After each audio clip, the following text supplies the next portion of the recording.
All right, y'all. Well, we'll go ahead and get started. And if anybody else wants to jump on, we'll absolutely let them in. But thank you so much for being here. Again, my name's Peyton Williams, and I am here with Bowbend Consulting to do our weekly Monday parenting workshop. This one is one of my favorite topics. Does your child or do your children know that they matter? And this topic comes from this incredible book that I read, I think in January of this year.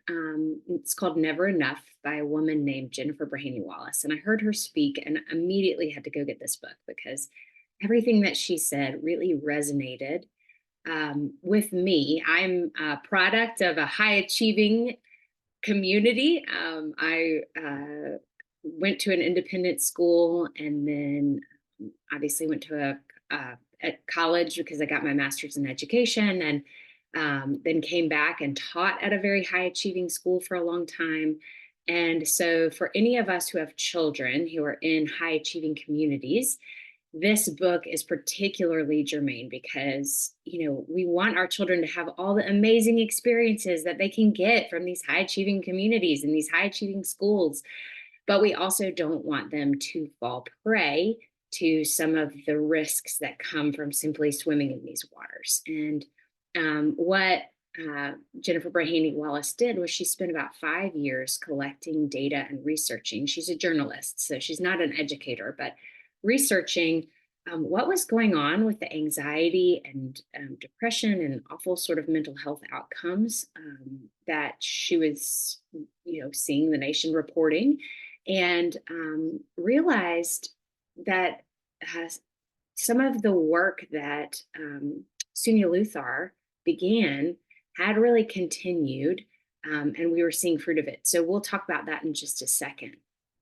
I think what's pretty fascinating is, for a lot of us who send our children to high achieving schools, we're thinking like, okay, great. We've just put them in a beautiful bubble where they're going to be surrounded by amazing parents and amazing students and amazing teachers, and everything's going to be amazing. And so I don't have to worry about them anymore. And this book kind of popped in my bubble because I went, oh my goodness, my child is at risk. And so, as I mentioned, this woman, this researcher named Sunya Luthar, who she did this research a while ago. This is, here, I'm going to add somebody back in. She did this research a while ago. This is not new research. And she discovered, and she was looking at, she was doing some research around at-risk groups, particularly students from kind of low income, lower achieving schools. And so she needed to find for her research a kind of norm counter group. And so she said, okay, well, great. I'll just take the kids from upper middle class, suburban, schools, because that will be a perfect foil to these inner city kind of suburban kids. And what she found completely shocked her and a lot of the educational world. She found that those upper middle class suburban youth actually had higher risks. Her norm group ended up being the problem group. And there was so much kind of this blew up the independent school world in particular. And so what's interesting is not that, oh, well, no matter where you grow up, it's this. But really what they discovered is that when children are in an environment of unrelenting pressure, and again, these quotes come from Jennifer Breheny Wallace's book, Never Enough, but that when children are in an environment of unrelenting pressure, that is what creates this sort of outcome in our children where they start to be much more likely to use marijuana, alcohol, hard drugs, that they're having more depression, more anxiety, and much more risk-taking behaviors than not. And so we think, okay, well, an environment of unrelenting pressure. Okay, I don't think I'm not creating that in my household, and my school's not creating that in my child. But let's take a look at what pressure can look like for them. What it's a little more subtle than just the parent going, you better make all straight A's. Right. That's a caricature. That's not real life. And we discovered that pressure can come in ways that are a bit accidental for us as parents. And some of it is just the water we swim in. And so a lot of times we talk about how, all right, yes, my kid is going to a high achieving school, or yes, my kid is in a pretty competitive program for sports or for theater or for chess or for, math club, whatever it is. How do I, as a parent, ensure that they reap all the benefits from these incredible environments where they're stretching and growing and they've got people to help them, and they're not going to get these opportunities anywhere else? And how do I not have them become depressed or anxious or become a hard drug user because they're feeling so pressured? So what's cool about this book is she goes through and talks about, here is some very concrete things that parents can do in order to help their children not fall into those traps. So the first is that she talks about parenting. Parents need to particularly really think about our own anxiety level when it comes to our children's performance. And I thought this was really interesting. She talks a little bit about brain research and how, back in the caveman days, if it was you versus the saber-toothed tiger, chances are you are getting eaten. But if it was you and 20 friends versus the saber-toothed tiger, your chances were much better, right? And so we're sort of wired to think that when we are in the in group, we are going to survive, we're going to thrive. And when we're out of the group, we are not. And in high achieving schools, the in group is the high achievers. And so when you're not keeping up with the high achievers, suddenly your brain is going, oh my gosh, saber-toothed tiger alert, right? And so even for us as parents, we want our kids to be in. We want our kids to, you know that they, when they score the winning goal in the soccer team or they make all A's, we actually get a dopamine hit as parents because we think that they are safe. And so we have to be a little bit careful about this when we think about, okay, when my child doesn't achieve or doesn't keep up with the achievement of all the other peers, what's my reaction as a parent? Another thing that I thought was so interesting was she looked at how status can really shape our parenting. And I thought this is where it's not the parent who's like, you have to make all A's. None of us want to be that parent, right? But a lot of us will do things like, I just really want you to try really hard. I just really want you to try your best. And then the first question we ask them when they get in the car is, what'd you get on your test? And you see how those two things don't really match up, right? And so there becomes this like hidden curriculum where it's like not even okay for the kids to call us out. Because if we're going, oh, you got to make all A's, they can call us out. They can confront us and say, hey, you're putting too much pressure on me. But if, we're saying one thing, but then kind of asking questions or, oh, you know what? Wow, so-and-so got the lead in the school play. Man, you should have gotten that, right? There's sort of this, oh, you didn't perform. You didn't meet my expectations. And that is what creates that sort of unrelenting pressure. It's that unspoken curriculum. And so this really challenged me as a parent because it made me think about, okay, what are the questions that I'm asking my children when they're getting in the car? And what are the ways that I am encouraging them? How am I sending them off to school in the morning? Why are we signing up for what we're signing up for?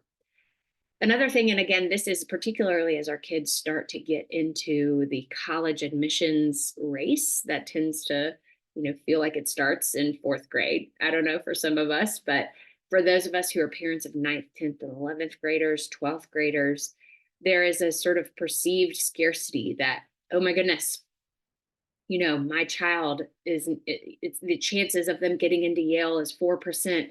And, there's scarcity. There's not enough good colleges. They're not going to have enough opportunity. And so what we start to do is go, well, if I want my kid to get into Georgia, if I want my kid to get into Auburn, if I want my kid to get into Princeton, if I want my kid to get into UCLA, I mean, they've got to be on this and this and this, and they've got to make this and take this many APs. And suddenly, what that does to our children out of our care for them, right? We just want them to have the best future. We want them to have the best opportunities. But out of our care for them, suddenly their performance becomes more important, or it feels like it's more important to us than just who they are. And so I think one thing that Breheny Wallace talks about is that we can, as parents, help our kids reject the premise that attending a prestigious college is the only way that you are going to get success, happiness, and status. And we know plenty of people. I mean, think around your network of friends who didn't go to one of the top 10 colleges, according to US News World Report, but are doing just fine. And beyond just fine, they're doing great. Right. And so this was really interesting. She talks about that it turns out in order for a kid to have a great college experience and then also to have future success based upon their college experience, there were kind of 6 things that kids needed to experience in college. And so, if you think about as a parent, all right, well, let us do our college applications around these things and ask our kid, okay, how am I going, what kind of professors do they have? Have you had a chance to look at them, look at any of their lectures online? What professors are exciting to you? Having a professor who's cared about the student personally. So what students do you know who've been there, who have good relationships with their professors? Do the professors even have time to have good relationships with their students? Having a mentor who encourages the student to pursue personal goals. So what kind of coaching is available in that college? What kind of mentorship programs or opportunities are there? Having a meaningful project across semesters. So when you decide you want to go into engineering, young child of mine, are you going to be able to pursue a passion across semesters at that school that you're going to go to? And then will you participate in an internship? Will you be able to be active in extracurricular activities? And these 6 things were predictive of future success, not where children went to college. So I think that was one sort of like, pressure off me based research on this book. Another thing for me as a parent in particular, not just for college. I mean, my oldest is 10, so we're not quite there yet, but just this idea that you can really get caught up in the rat race as a parent of comparing, like, well, wow, Bobby's doing, chess club and micro engineering, and he's in 3 sports during the same season. I mean, right? When we start to determine as parents, what is it that we really hope for our kids? What's most important to me, and have I communicated that to my child? You can start to set boundaries around, well, that's fine for that family, but that's not going to be our value. That's not going to be what we hope. And so setting boundaries around, we're not going to do 3 sports in one season. We're just going to do one, and that's going to be okay. Right. And then she talks about this. This is sort of the crux of our talk today, which is what your child really needs from you as a parent is to know that you think they matter and that you are helping them develop their sense of mattering, because that is going to help them be more resilient. That is going to help them battle any kind of mental illness or kind of trouble in their lives. And it's going to give them an amazing perspective when they come up against kind of everybody else is doing this. I matter. And so it's really interesting. She talks about how your bond with your child is the most important relationship for them, their mental health. So if you're thinking about what can I do to really help my child not be anxious, not fall into these pitfalls, have a great relationship with them. Help them know that they matter. No matter how they perform in the band or how they perform in the basketball court, that you think they matter irrespective of their performance. Okay, so what does this look like in real life? Number 1, your kids are asking these 3 questions. Do people take an interest in what I have to say? Do I have people who will celebrate me when I win, and who will help me when I lose. And then, do people depend on me? And if we think about, then, those are the three kind of core questions for mattering. So when we do think about that as a parent, it's like, okay, well, do I listen to my kids? Do I take an interest in what they have to say? Man, let me think back on the last conversations I had with my kids. It was me telling them to put their shoes on, me telling them not to forget their homework, me telling them, right, oh, we've got to go to blah, blah, blah, logistics. Have I asked my kids a question today that isn't like, do you understand? Wow. Okay. As a parent, I can just say, hey, I heard this. What do you think about this? And start to ask them questions that I don't want them to particularly have an answer for. I'm curious about what they think. You can start doing that with kids as young as, as soon as they start talking, and you will be fostering their sense of mattering. In terms of having people who support you in triumphs and support you in setbacks, I mean, that's sort of the definition of being a parent, right? But you can look at, how are you doing that in your parenting, and what is that looking like? And then this, depending on you for guidance and for help. We'll talk about that in just a second. So Breheny Wallace gives some great tips for fostering mattering that are really concrete towards the end of her book. And so here are a few of them. The first one that I thought was really great is have high expectations for your kid. Don't think that, oh, this means that you have to be like, I'm great with a C+, great job, way to work hard. Oh, you didn't turn in any homework this year, you still matter, right? No, that's not what we're talking about. You still have high expectations for their behavior, for their efforts, but you just are thoughtful about how you express them, right? Oh man, you didn't do any of your homework this semester? That's not okay, man. Looks like we're going to have to take away that video game console until you can figure it out. I'm really sorry. I know that stinks, but I know you can do it, right? Our expectation is that when you go to school, you do the work. You still have high expectations for their behavior, and maybe even for some of their achievement or performance, right? But it's more about the how you express that than the what. Another piece, and this is a piece that I think a lot, I'm going to stereotype a little bit and say, I think moms struggle with this a little bit more than dads, is that there is a way to have good warmth, and then there's a way to have bad warmth. And good warmth means that you know your child, and bad warmth means that you do things for your child. So I'm struggling with my math class. All right, bad warmth is, well, I'm going to call your teacher, and you matter. You are so important to me. I'm going to call your teacher, and I'm going to solve this problem for you. Good warmth looks like, man, you want to talk to me about it? Do you have anybody you can problem solve with? What do you think you would need to do next? Right? So again, this idea that, like, I'm here for you. I believe in you. I know you matter. You can do this. And I'm not going to do it for you. This I thought was so huge. Knowing your child, and for any of you who've heard a little bit about some of the brain research from a while ago about growth mindset, and that how we praise a child really matters.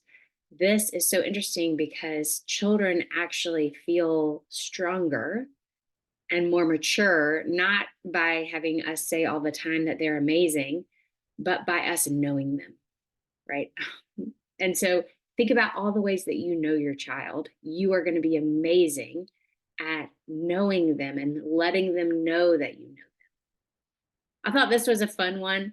The puppy dog principle that, greet your child when you pick them up like your puppy greets you at the door. We actually just have a 1-year-old dog. He's a little Bernedoodle, and his tail is going 90 miles an hour when those kids are getting in the car. And so for me, I might have had a long day. Things at the office might have been tough, but the minute my kids get in the car, I'm puppy dog principling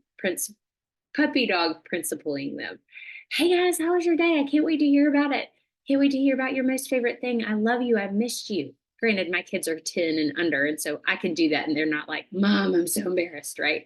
But even the same, Let your face light up when you see your teenager. They will feel it. They will know that they matter when you do that. Another thing, and this is so simple, but it seems like it's such a thing we forget. Tell them how much they matter to you, right? Have I told you lately how much you matter to me? How important you are? How much I love you? These little words of affirmations for our children are like little drops in their like fill up mattering bucket. And if they only get a drop every now and then, it's not going to stay very full. But if every day we can, with the way we greet them, with the way that we know them, with the way that we trust that they can do their own thing with our support, but not us doing it for them, by telling them, hey, you matter. Each one of these is like a little drop in the mattering bucket, and it's going to fill up. This is a huge one. All the parents. I'm a former middle school English teacher, and so I can tell you that when I would pass out a test, the first thing children would do is they would look at each other and they would say, "Hey, what'd you get?" Because what they were doing was comparing their mattering, right? It was that social, like, am I still in the group? Am I in the curve? If everybody else made an 80, I'm okay. I made an 80.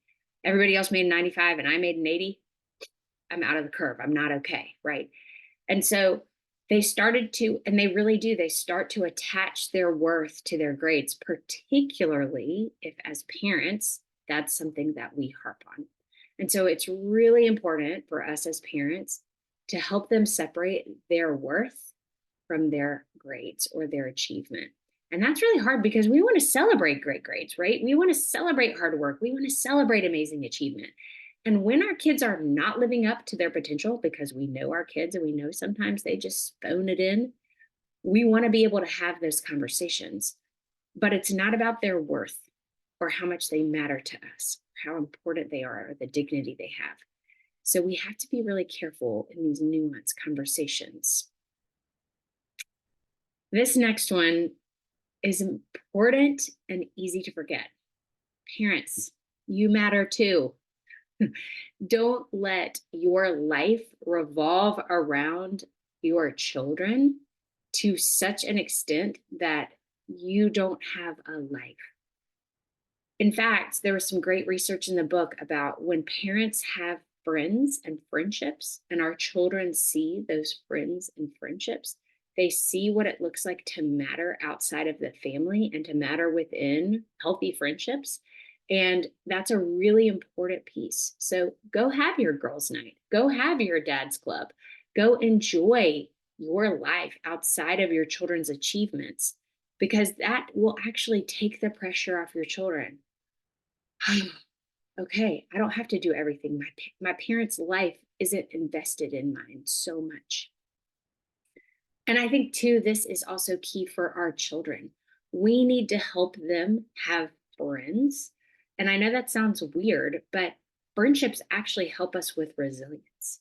And so when they are having friend drama, or they're having, oh, my friend made the team and I didn't, when we teach our children to be happy for their friends, for their successes, irrespective of their own performance, that helps them know that they matter, because they then become a sense of support for their friends. They then become important to the celebration of their friends. And it's something outside of their own performance, right? And also, this is important. A friend can say, I don't like what you did.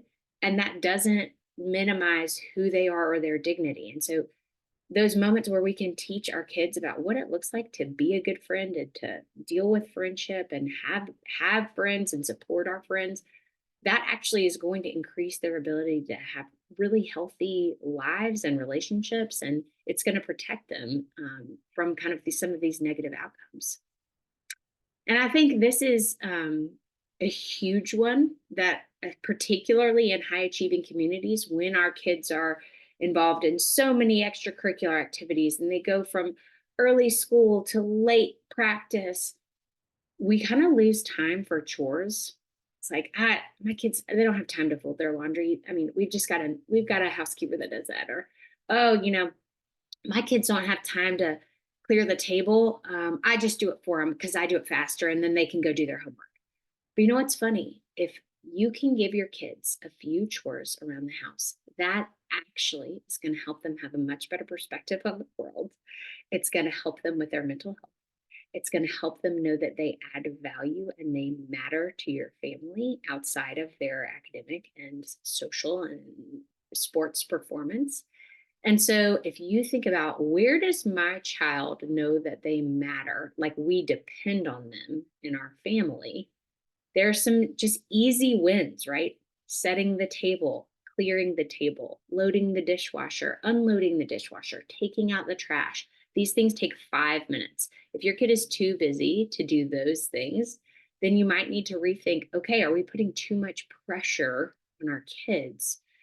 And are we taking away opportunities for them to feel like they matter?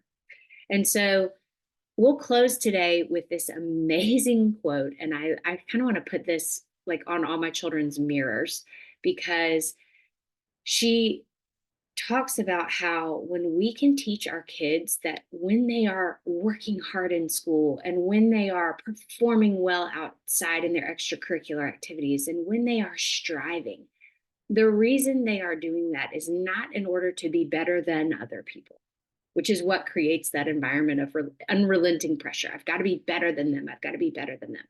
But instead, we're teaching them that when you get better, when you get smarter, when you know more, you're going to be able to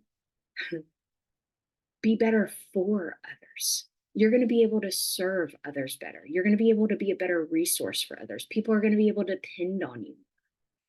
And just taking that little flip really can help our kids keep that perspective that, yes, I can work hard. I can try to get all A's, but I'm not doing it so that I can be better than Sarah. I'm doing it so that I can be better for her. And so let's take some of these tips and go out the rest of our days as parents, easy wins that you can use to help your child know they matter. Thank you so much for being here. And if you have any feedback for me, you can take a screenshot of that. And there's a little feedback form if you want to. Otherwise, we'll be back next Monday with a great session on the top 5 things parents can do to deal with friend drama, or what you should do and not do as a parent when your kid is involved with friendship drama. Y'all have a wonderful rest of the week.